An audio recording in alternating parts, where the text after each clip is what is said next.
እንኳን ለጌታችን ለመድኃኒታችን ለኢየሱስ ክርስቶስ የልደት በዓል በሰላም አደረሳችሁ። አይኖ ትንሽ ዘግይተናል።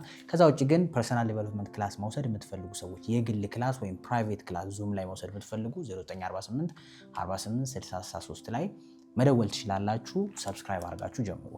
በዓል ላይ እንግዲህ እየበላን እየጠጣን ያው ማሰብ ይኖራል። ሰሞኑን ሳስባት የነበረች አንድ ነገር ነበረች። የሰው ልጅ የወደፊት ህይወቱ የተሻለ እንደሚሆን የሚያሳዩ ምልክቶች አሉት ወይ? ኦፍ ኮርስ በጣም ብዙ ሰዎች ይሄንን ነገር ይነግሯቸዋል። እንዲህ ካረግ ስኬታማ ትሆናለህ፣ እንዲህ ከሆነ ስኬትህን ይናገራል የሚል ነገሮች አሉ። ልክ እንደ ሕክምናው እነዚህ ነገሮች በእርግጥ 100% ጋራንቲ ናቸው ማለት ባንችልም ሰዎች የተለያየ አይነት ባህሪያቸውን አይተን ወደፊት እንደሚሳካላቸው መገመት ይቻላል ወይ ስንል ኦፍ ኮርስ እኔም በጣም ብዙ ቪዲዮዎች ሰርቻለሁ ከዚህ ጋር በተያያዘ። ኦፍ ኮርስ በጣም ብዙ ሳይንሶችም ጥናቶችም የሚናገሯቸው ነገሮች አሉ። በእርግጥ የሰው ልጅ መጨረሻ በእርግጠኝነት መናገር የሚችለው ፈጣሪ ብቻ ቢሆንም እንደ ሰው ግን ፕሪዲክት ማድረግ መገመት ግን እንችላል። ያን ደግሞ ማድረግ የምንችለው ከምንድን ነው ካላችሁ አካባቢያችን ላይ ካሉ ሰዎች ራሳችንም ላይ በተወሰነ መልኩ ስኬታማ የሆንባቸው ነገሮች ካሉ ግድ በሁሉም እኮ አይደለም፣ በተወሰነ መልኩ ስኬታማ የሆንባቸው ነገሮች ካሉ እነዛን ስኬቶች ያመጣው ባህሪ ያመጣው ማንነት ምንድን ነው ብሎ ራስን ቴስት ማድረግ ማለት ነው። ምክንያቱም አንድ የሚያሳምንና ሁላችን የሚያግባባን ነገር የትላንት ህይወት ዛሬ ላይ ኢምፓክት ይኖረዋል አይደል? የዛሬ ደግሞ ነገ ላይ ኢምፓክት እንደሚኖረው ምንም ጥርጥር የለውም። አለስ ዛሬውኑ ተነስተህ ካልቀየርከው ማለት ነው። እነዚህን ነገሮች የሚያሳዩ ምልክቶች አሉ ሲባል ኦፍ ኮርስ አንድ ሰው የተሻለ ቦታ እንደሚሆን ሊያሳዩ የሚችሉ ሳይኖች ወይ ምልክቶች አሉ። አንድ ሰው መጥፎ ሰው እንደሆነ ሊያሳዩ የሚችሉ ሳይኖች እንዳሉት፣ አንድ ሰው ጥሩ ሰው እንደሆነ ሊያሳዩ የሚችሉ ሳይኖች እንዳሉት፣ አንድ ሰው እንዳመመው ሊያሳዩ የሚችሉ ምልክቶች እንዳሉ፣ አንድ ሰው ጤነኛ እንደሆነ ሊያሳዩ የሚችሉ ምልክቶች እንዳሉት ሁሉ አንድ ሰው የተሻለ ህይወት እንደሚኖረው በስፒሪቹዋል ህይወቱ፣ በፋይናንሻል፣ በገንዘብ ህይወቱ፣ በጤናው፣ በአእምሮ፣ በኢሞሽኑ በተለያየ መንገድ የተሻለ እንደሚሆን የሚያሳዩ ምልክቶች አሉ። ከዚህ ውስጥ የመጀመሪያው ድብርትን የመቋቋም አቅም ነው። ምናልባት ይህንን የሃርቫርድ ቢዝነስ ፕሮፌሰር አርተር ምናልባት ቦርደም ኢዝ ጉድ የሚል ቪዲዮ አለ ዩቲዩብ ላይ ማየት ትችላላችሁ ራሳችሁ። በጣም ቦርደም በጣም ያህል ለክሪኤቲቪቲ ወይም ደግሞ አዲስ ነገር እንድትፈጥሩ እንደሚያግዝ ሁሉም ያስረዳበት ኮንሰፕት አለ። ዘመን መሻሻልና በዘመን ማደግ ውስጥ በጣም ጎበዝ የሆንበት ነገር ቢኖር ውስጥ ድብርትን ማስወገድ ነው። ግን ችግሩ ድብርታችንን ለማስወገድ በምናደርገው ጥረት ውስጥ ሞር እየተደበርን፣ ሞር እያስጠላን፣ ሞር ላይፍ እየከበደን ነው። ሰው ልጅ ሲደብረው ቁጭ ብሎ ያን ድብርት አብዞርቭ የማድረግ አቅም ሊኖረው ይገባል፣ በተወሰነ መልኩ ማለት ነው። እንደውም ይሄን ሲናገር እስኪ ጂም ስትሄዱ ስልክ አትያዙ፣ እስኪ ባዝሩም ስትገቡ ስልክ አትያዙ። ድሮ በነገራችን ላይ የምታስታውሱ ከሆነ ባዝሩም ስልክ ስለሌለን ባዝሩም ስንገባ በጣም ብዙ ነገር ነው ሶሉሽን የምንፈጥረው አይደል? ሶሉሽን የምንፈጥረው ስል በጣም በቃ ያለብን የቤት ስራ ካለ መልሱ የሚመጣልን ባዝሩም ስንገባ ነው። ረጅም ሰዓት እንድታስብ ብዙ ነገሮች እንድታስተካክል ያደርጋል። ለምን? አሁን ግን አብዛኞቻችን እርግጠኛው የምናገረው ባዝሩም ስንገባ ስልክ እንፈልጋለን። ለምን? ያችን የባዝሩም መጠቀሚያ ድብርት ሰዓት እንኳን ማሳለፍ አንፈልግም። ያችን ድብርት ሰዓት ስክሮል በማድረግ ወይ ምናምን ቢዚ በማድረግ የድብርቷን ቦዲያችን ፊል እንዳያደርገው ማለት ነው። ምናልባት ሻወር ውስጥ በጣም ብዙ ሰዎች ዲፕ ቶት የሚያገኙ ሻወር ውስጥ ነው። ናወዴስ ሻወሩ ሲገባ ዘፈን ከፍቶ የሆነ ነገር ነው፣ ኢቭን ማሰብ አይፈልግም ነው። እነዛ የድብርት ሰዓቶች ናቸው አዲስ ነገር እንድትፈጥር የሚያደርጉ በጣም የተደበርክባቸው ጊዜያቶች ነው። ይህንን ከራሴ የላይፍ ኤክስፒሪየንስ ጋር ስወስደው ምናልባት የዛሬ 5 ዓመት ሙሉ ለሙሉ ሶሻል ሚዲያን ሳጠፋ እኔ እንጃ በህይወቴ ምን እንደሆንኩ ሁሉ ግራ ሲገባኝ ነው የደበረኝ። ማለት የሊድ ከስራ ወጣለሁ፣ ራት ኩክ አደርጋለሁ፣ 12 ሰዓት ወይ ምናምን ያልቃል ህይወት የቀን ውሎ። ከ12 ሰዓት እስከተኛ እስከ ምሽቱ 3 ሰዓት 4 ሰዓት ምን ላድርግ? የት ሊድ? በጣም ነው የሚጨንቀው በቃ። ምክንያቱም ሶሻል ሚዲያ ሙሉ ካጠፋችሁ ስልካችሁን ያለመንካት ቻሌንጅ ውስጥ ከገባ ምን እንደምታደርግ ራሱ ግራ ይገባል። በጣም ብዙ ጥያቄ ነው ጭንቅላት የሚያመጣል። በቃ ማትወደውንም የምትወደውንም እሱን በአግባቡ ሃንድል ማድረግ ከቻልክ ምናልባትም በሰዓቱ መጽሐፍ ወደ ማንበብ ፕላን ወደ ማድረግ ራሴ ወደ መጽሐፍ እንድገባ ያደረገኝ ያ ድብርት ነው ብዬ አምናለሁ። ወይም ደግሞ ያን ድብርት በትክክለኛው መንገድ ሶልቭ ለማድረግ ስለተሞከረ ነው። በእርግጥ አንዳንድ ሰዎች ክሮኒክ የሆነ ድብርት ውስጥ ሲገቡ ወደ ዲፕሬሽንና ሊገባ ይችላል የሚል ሳይኮሎጂ ላይ ያለ ሀሳብ አለ። እሱ ውስጥ ሳንገባ ግን እያንዳንዱን ነገር ዲስትራክት በማድረግ እያንዳንዷን ታይም ራሳችንን በመሸወድ ማሳለፍ የለብንም ነው። ሰምታይምስ ሲደብር ዘ ሶሉሽን ሚኒንግ መጠየቅ ትጀምራለህ። ዋት ኢዝ ላይፍ? ምንድነው እያደረኩ ያለሁት? ለምንድነው እንደዚህ መሆኑ? ለምንድነው እንደዚህ የምኖረው? የሚሉትን ጥያቄዎች ተዳፍረህ መመለስ ካልቻልክ እየሸወድካቸው የምታሸንፈው ህይወት የለም። የሆነ ሰዓት ተደራርበው መጠየቅህ ስለማይቀር ማለት ነው። ሁለተኛው ደግሞ ፍላጎትን መቋቋም ይባላል። አሁንም እኔ ሳስበው እንግዲህ እነዚህ ነገሮች ሳይንስ ላይ ምናምን ገብቼ ሳይሆን ከኔም ኤክስፒሪየንስ እኔም የሚገቡኝ ናቸው። ዝም ብዬ ከስክሪፕቶና ከማስታወሻ ውጭ ሳስባቸው የሚመጡልኝ ሀሳቦች ናቸው። ፍላጎትን መቋቋም መቻል፣ በተለይ የማይጠቅመውን መቋቋም መቻል በጣም ጋረንቲ ያደርገዋል ብዬ አምናለሁ ስኬትን። ያው 100% ባይሆንም በጣም ለምን ካላችሁ ምናልባት እኔ ራሴን ህይወት ሳስበው ምናልባት በጣም ብዙ ፍላጎቶችን እምቢ ብዬ ቢሆን ኖሮ ምናልባት በጣም ብዙ ፍላጎቶችን አሸነፊያቸው ቢሆን ምን ያህል የተሻለ ህይወት እንደሚኖረኝ ሳስበው ዚስ ዴይዝ አሁን ላይ ኦኬ ያኔ ፍላጎቴ ባያሸንፈኝ፣ ያኔ ስጋዬ ባያሸንፈኝ፣ ያኔ በቃ መደረግ አለባቸው ብዬ እንደ እብድ እንደዛ ነገሮች ውስጥ ባልገባ ኖሮ ብዬ ሳስብ በጣም ብዙ ነገር ነው እንትን የሚለኝ እንዲቆጨኝ የሚያደርገኝ። በእርግጥ ሪግሬት ውስጥ አይኖርም፣ የሰው ልጅ ከስተቱ ይማራል። ግን ደግሞ ምናልባትም ዛሬ ላይ ያጣችሁት ነገር፣ ዛሬ ላይ እጃችሁ ላይ የሌለ ነገር፣ ዛሬ ላይ የምትቆጩበት ነገር፣ ዛሬ ላይ ቢኖረኝ ብላችሁ ሰዎች ላይ ያያችሁ የምትመኟቸው ነገሮች ትላንት ፍላጎታችሁን መገደብ ባለመቻላችሁ፣ ኖ ማለት ባለመቻላችሁ ወይም ደግሞ ፍላጎታችሁን በማስበለጣችሁ ይሆናል ብዬ ስለማስብ ነው። ምናልባት መጽሐፍ ቅዱስ ላይ ያዕቆብ መልእክት ላይ አንድ ነገር የሚል ነገር አለ። ነገር ግን እያንዳንዱ ሰው በራሱ ምኞት ይሳብና ይታለላል። ምኞትም ኃጢአትን ትወልዳለች፣ ኃጢአትም ሞትን ትወልዳለች የሚል ቃል አለ። ምናልባት ስናገረው የቃሉን ካላስተካከልኩት በጣም ይቅርታ ጠይቃለሁ። በአጭሩ ምንድን ነው? አብዛኛው ምኞት ምናልባት ሊገልህም ሊያጠፋህም የሚችል ነው። ኢን ዘ ፊውቸር ሰርቴን ሰዎችን የሆነ አይነት ሰዎችን ስታዩ ደግሞ በጣም ጎበዝ ናቸው ኖ ማለትና የስ ማለት ያለባቸው ቦታዎች ላይ በቃ እየፈለጉት ረግጠው መሄድ ይችላሉ፣ እየፈለጉት ኖ ማለት ይችላሉ። በጣም እኔ በብዙ መንገድ ነው ሰዎችን የማየው በዚህ ጉዳይ እና አንዳንዴ እንዳደንቃቸው ራሱ ያደርገኛል። አንዳንዴ ከሚገርም ጨዋታ ውስጥ፣ ከሚገርም ግርግር ውስጥ፣ ከሚገርም ተነስ ከማይል ህብረት ውስጥ ማለት ነው አይ ሃቭ ቱ ጎ ብሎ ብድግ ብሎ የሚሄድ ሰው አጋጥሞህ አያውቅም? ባለቤቴ ትጠብቀኛለች፣ ልጆች ያሉ ሊሆን ይችላል፣ ስራ አለብኝ ሊሆን ይችላል፣ ማንበብ አለብኝ ሊሆን ይችላል፣ ጠዋት ቤተክርስቲያን መሄድ አለብኝ ሊሆን ይችላል። እኔ እንደውም አንዳንዴ ይገርመኝ ነበር ድሮ ሳስበው፣ እንዴት ነው ይህን የመሰለ ጨዋታ የሚያስችል ነገ አሰራውም እንዴ ነገ እንትን አትለውም እንዴ ትላለህ እንደ ሰው። እነዛ ሰዎች ሳይፈልጉት ቀርተው ሳይሆን ፍላጎታቸውን ማሸነፍ ይችላሉ። በቃ የማያምኑበትን ነገር አንተ ስትሰብካቸው ብትል እግዚአብሔር ይስጥልኝ ብድግ ነው የሚሉት፣ ሽሽት ነው። እንደዚህ አይነት ሰዎች ህይወታቸው ላይ በብዛት እንትን ሲሆኑ ታያለህ፣ የተሻለ ቦታ ሲሆኑ ታያለህ። ይህንን ከፋፍለን ማየት ትችላለህ። ስፒሪቹዋል ላይፋቸው ላይ ጎበዝ የሆኑ ሰዎች ናቸው። በአብዛኛው ፍላጎታቸው መገደብ የሚችሉ ናቸዋል።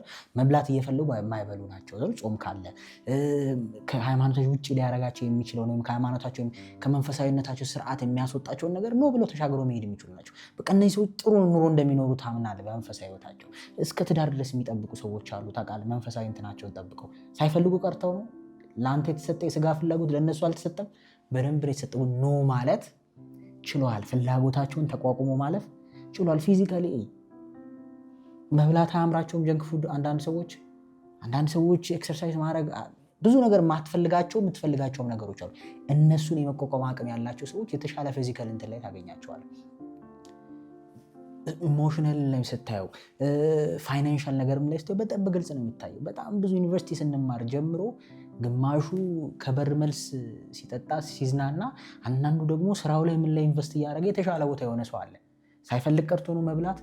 እኛ ስጋ ፍርፍር ስንበላ እሱ የካፌ ምግቧን በልቶ ያቺን ካንሲ ኪሱ ሲያደርግ የነበረው ወይም ኪሷ ስታደርግ የነበረችው ልጅ ሳትፈልግ ቀርታ ነው። ምናልባት አንተ በሰዓቱ ኤክስፔንሲቭ የሆነ ሽቶ ወይም ጫማ ናይክ ምናምን ለማለት ስንሞክርኛ ያ ሰው ሆልድ ማድረጉ ሳይፈልግ ቀርቶ ይመስላል። አይደለም፣ ፍላጎትን የመቋቋም አቅም ስለነበራቸው ይሄ ባህሪ ነው ዛሬ ላይ የፈለግ ኖ ብለህ ለነገህ እንድታስብ የሚያደርግ። ስለዚህ በጣም ወሳኝ ነው ብዬ አስባለሁ። በተለይ ዲዛይር የሚባለው የአረቦች ወር የግብጾች አባባል አለ። ዲዛይር ሜክስ ዩ ስሌቭ ይላል። ፍላጎት፣ ያልተገደበ ፍላጎት ንጉስን ባሪያ ያደርጋል፣ ባሪያን ደግሞ ንጉስ ያደርጋል ይላል። ያገላብጠው ይችላል ህይወትን። ለዛ ነው ትላንት ላይ ከኛ የነበሩ ሰዎች ዛሬ ከኛ በታች፣ ትላንት ላይ ከኛ በታች የመሰሉ ሰዎች ፍላጎታቸውን በመገደባቸው ምክንያት ዛሬ ጥሰው የትና የት ሲሆኑ የምታዩ፣ የተሻለ ህይወት ሲኖሩ፣ የተሻለ ጤና ላይ ሲሆኑ፣ የተሻለ አእምሮ ላይ ሲሆኑ፣ የተሻለ እውቀት ላይ ሲሆኑ፣ የተሻለ ትዳር ላይ፣ የተሻለ ህይወት ላይ ሲሆኑ የምታያቸው ዋንድም በሌላም መንገድ የሆነ ሰዓት ላይ ፍላጎታቸውን ኖ ማለት መገደብ፣ ባላንስ ማድረግ፣ ማኔጅ ማድረግ ስለቻሉ ነው። ፍላጎቱን የሚከተል ሰው በእኔ አመለካከት ገደል ነው የሚገባው። ምክንያቱም የሰው ልጅ ፍላጎት መቆሚያ የለውም። አብዛኛው ደግሞ ጤናማ አይደለም። ይሄ ደግሞ ከግል ኤክስፒሪየንስ ነው የምናገረው። ሰዎችን እንኳን መንሽል አድርገ ያለ አብዛኛው ፍላጎት በተለይ ወጣቱ ጤናማ አይደለም። ሊያጠፋ የሚችል አይደለም፣ ነገ ሊያጸጽትህ የሚችል፣ ነገ ሊቆጭህ የሚችል፣ ነገ ምነው በቀረብኝ እንድትል የሚያደርግ ነው። ሶ you should be careful። ፍላጎትን መገደብ፣ ነሰሰሪ የሆኑ ፍላጎቶችን ብቻ ድምፅ መስጠት፣ ጆሮ መስጠት፣ ከዛ ውጭ ያሉትን ግን እያሉ ማስወገድ አስፈላጊ ነው ያምናሉ። ሶስተኛ ደፋር መሆን፣ ምክንያታዊ ደፋር መሆን በጣም በጣም በጣም ወሳኝ ነው። ከሬጅ ይባላል በእንግሊዝኛው ሞር ሴንስ ይሰጣል መሰለኝ። ከሬጅ ያላቸው ሰዎች ናቸው አሁንም እኔ በብዙ መንገድ ውጤታማ ሲሆኑ ያየሁት።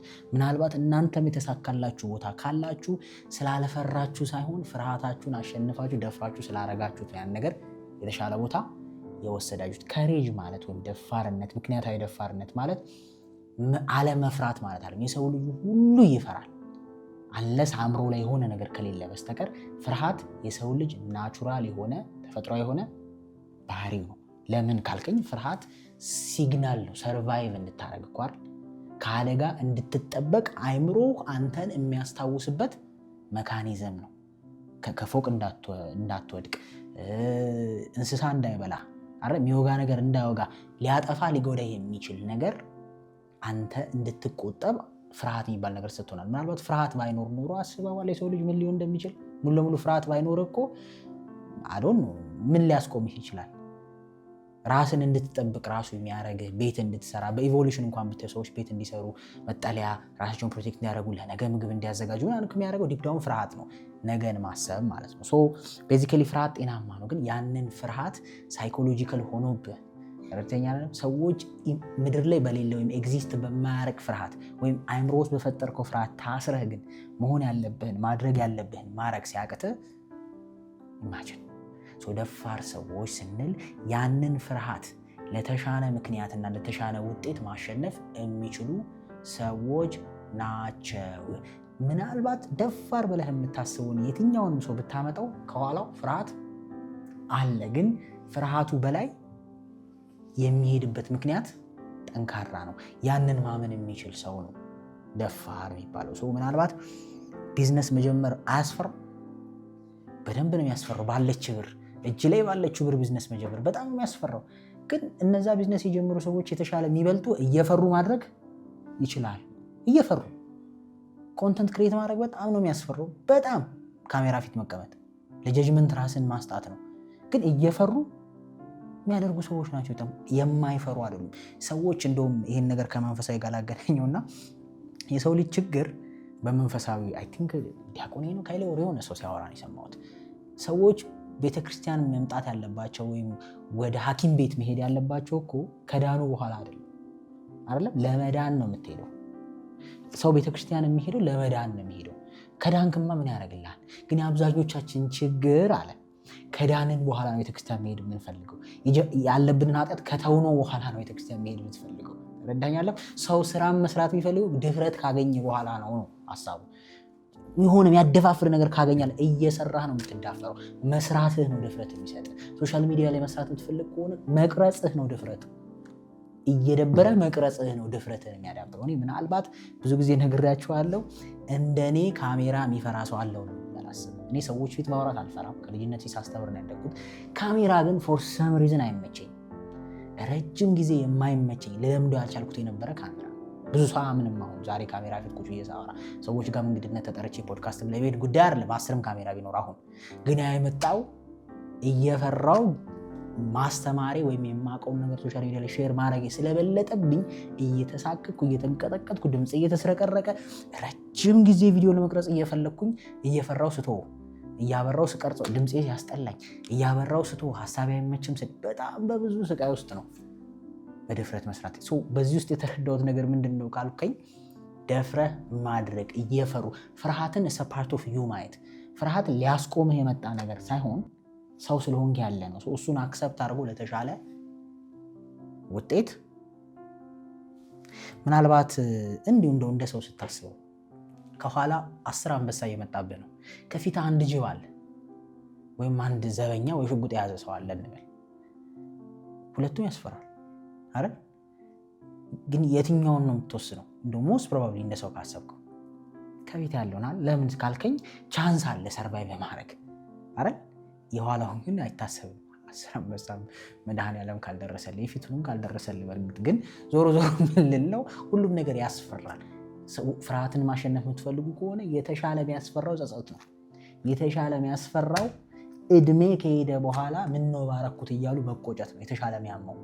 ስለዚህ ዛሬ ሰዋት ከሚተችና ዛሬ ራስ ላይ ስቀህ ነገ የተሻለ ነገር ብትሆን ምንም ይወዳደር አይደለም። ይሄ ከሬጅ የሚባለውም ነገር በጣም የማይባቸው ነገር ነው። ራሳችሁንም ቢሆን የተሳካላችሁ ነገር ካለ በትዳር ሊሆን ይችላል፣ በጓደኝነት ሊሆን ይችላል፣ በስራ ሊሆን ይችላል፣ በማንበብ ሊሆን ይችላል። በሆነ ነገር የተሳካልኝ ብላችሁ የምታስቧት ነገር ካላችሁ ደፍራችሁ ስላረጋችኋት ነው የሚለው እንደውም ኮሜንት ላይ እንድጽፉ ይፈልጋለሁ። ሁሉም ሰው የራሱ ስቶሪ አለው።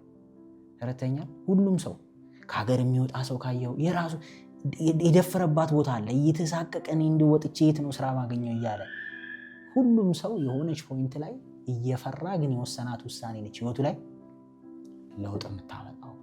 አራተኛ ፒፕል ፕሊዘር ያልሆነ ወይም ደግሞ ምን እንበለው በአማርኛ ቃሉ ደስ አይልም፣ ግን ለሰዎች ለማስደሰት በማሽቃበጥ ነው የሚባለው ቃሉ በጣም ይቅርታ ማሽቃበጥ አይ ቲንክ ሮንግ ወርድ ሊሆን ይችላል። በዛ ውስጥ የሚኖር ሰው አይሆንለትም። በቃ ለራሱ የሚኖር ሰው መሆን አለበት።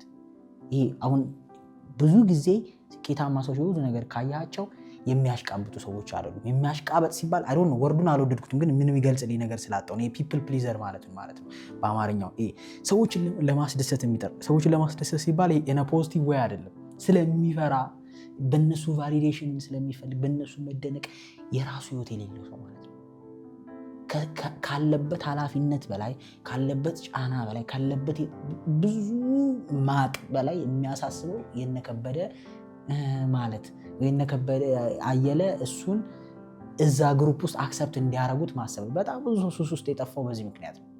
ከጓደኞች ውጭ ላለመሆኑ በጣም ብዙ ሴት በክብር መኖር እየቻለች መጥፎ ህይወት ውስጥ የገባችው ከጓደኛው ሰርክል ላለመውጣት ስትል፣ እነሱን ለማስደሰት ስትል፣ በእነሱ ጀጅ ላለመባል፣ ፋራ ላለመባል ተረዳኛለ እነሱ አክሰፕት እንዲያረጓት እሷ እኮ አራዳ ነች ለመባል። ይሄ እንደ ቀልድ እንዳታዩት። ነገራችን ካደጋችሁ በኋላ ምናልባት ላይዋጥላችሁ ይችላል። በተለይ አንጌጅ ላይ ብዙ ዋጋ የሚከፍለው ሰው የሆነ ግሩፕ ውስጥ ቫሊዴሽን ለማግኘት ነው።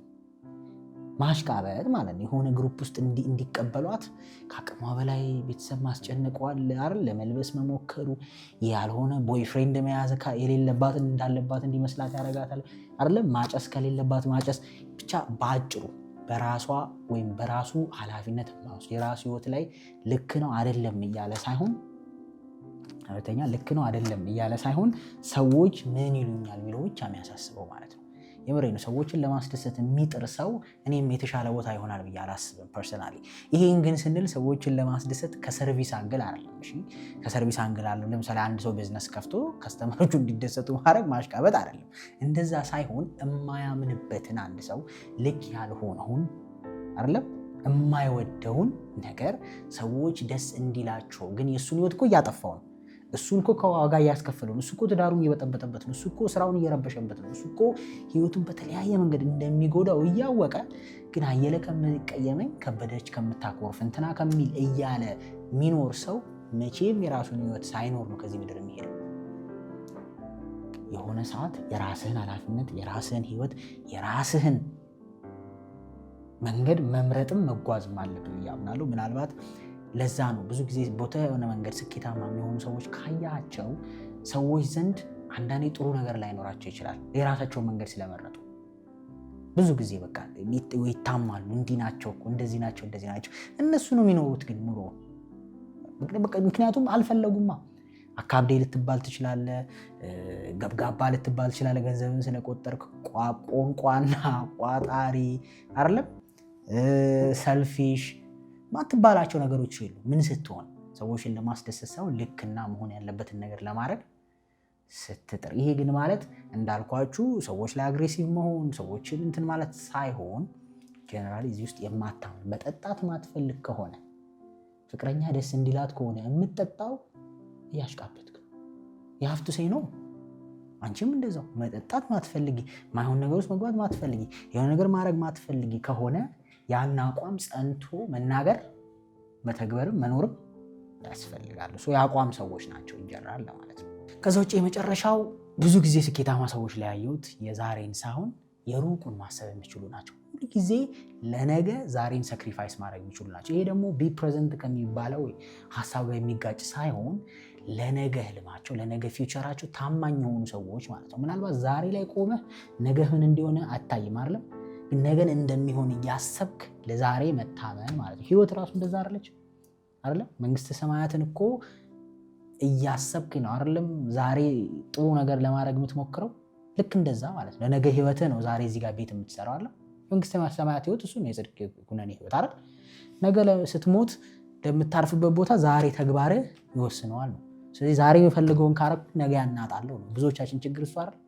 ስኬታማ ሰዎች ግን በተለያየ ዳይሬክሽን ያሉ ግን ይህን ማድረግ የሚችሉ ናቸው። ዛሬ ውስጥ ሆነው ለነገ መታመን የሚችሉ ናቸው። ከሀገር ወጥታ ዛሬ ላይ የምትሰራትን ሴቭ እያደረገች የሆነ ነገር ላይ ኢንቨስት እያደረገች መግዛት ያሉባትን ፕሮፐርቲ ሊሆን እየገዛች ታምና በቃ መልበስ ማጌጥ ምናምን ሳያምራት በየቲክቶኩ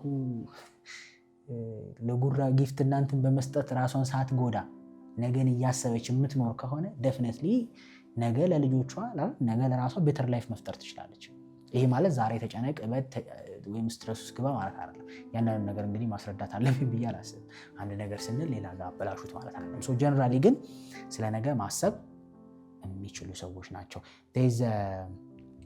የዲሌድ ግራቲፊኬሽን እንትን ነበረ ኤክስፐሪመንት ተደርጎ ነበር የሆኑ ህጻናቶች ላይ ብዙ ጊዜ ነግሬያቸዋለሁ። ምናልባት ይህንን ሀባብ ለ15 ደቂቃ ካልበላችሁ የሚቀጥለው 15 ደቂቃ በኋላ ሌላ ሀባብ ይጨመርላቸዋል ተብለው ግማሹ በሉ፣ የተወሰኑት ግን ሳይበሉ ቀሩ። እነዛ ከ4 ዓመት እስከ 6 ዓመት የሚሆናቸው ህጻናቶች ኤክስፐሪመንት ነው። እነዛ ያልበሉትና ሁለተኛውን ሀባብ የተቀበሉት ህጻናቶች ፊውቸር 20 ዓመት በኋላም ህይወታቸው ሲጠና የተሻለ ቦታ ናቸው። ለምን ካልከኝ ዛሬን በልቼ ልደር ሳይሆን አይደለም ዛሬን በመጠኑ አድርጌው ነገን ያን ማድረግ ካልቻልክ ሴቭ አታረግም፣ ያን ማድረግ ካልቻልክ ኢንቨስት አታረግም፣ ያን ማድረግ ካልቻልክ የሚጠቅም ነገር ላይ ገንዘብህን ማድረግ አትችልም፣ ያን ማድረግ ካልቻልክ ስፒሪቹዋል መሆን አትችልም። ዛሬ መደሰት ይፈልጋል ስጋ፣ ነገን የምታስብ ከሆነ ግን በስርዓት ትኖራለህ አይደል? ልክ እንደዛው ገንዘብም እንደዛው ነው። ነገን የምታስብ ከሆነ ዛሬ በአግባቡ ትጠቀመዋለህ። ማንበብም እንደዛ እኮ ነው አይደል? ነገ የተሻለ እውቀት እንዲኖር ዛሬ ታነባለህ። አብዛኛው ህይወትን የሚለውጡ ነገሮች ደግሞ በሚገርም ሁኔታ ዛሬ ላይ እናረጋቸዋለን፣ ግን ውጤታቸው ነገ ነው። ነገን ማየት ካልቻልክ አታረጋቸውም እነዛ ነገሮች ነው። ሆፕፉሊ እነዚህ ሁሉ ነገሮች ፕሪዲክት ያደርጋሉ ብዬ አምናለሁ እኔ። እስኪ እናንተስ ከ5ቱ ስንት አላችሁ የሚለውን ራሳችሁን ቼክ አድርጉበት። በሌላ ቪዲዮ እስከምንገናኝ ሰላም ነው።